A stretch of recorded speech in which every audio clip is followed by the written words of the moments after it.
if vectors A is equal to cos omega t and sin omega t and B is equal to cos omega t and sin omega t by 2 and sin omega 2 by 2 are functions of time, then the value of t at which they are orthogonal.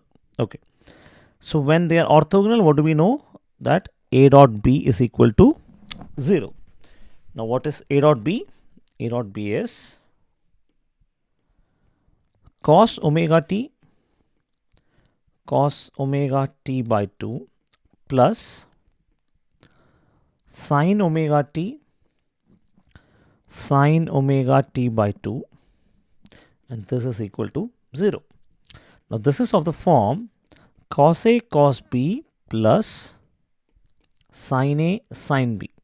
Now what is cos A cos B plus sin A sin B? It is trigonometric expansion of cos A minus B, which means we have cos of, instead of A we have omega t, instead of A we have omega t, and instead of B we have omega t by 2.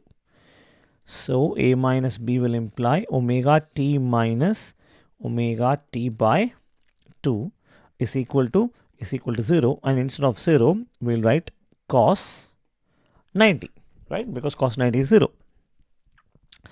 So if this is the case, then we can take cos inverse on both sides. Cos inverse on both sides. So what do you get? What is cos inverse cos theta?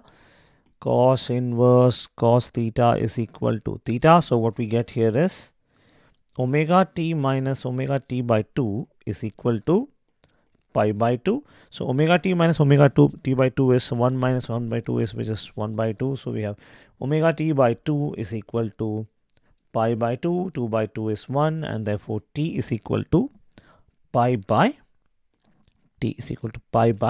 omega. And okay, that means the correct option is option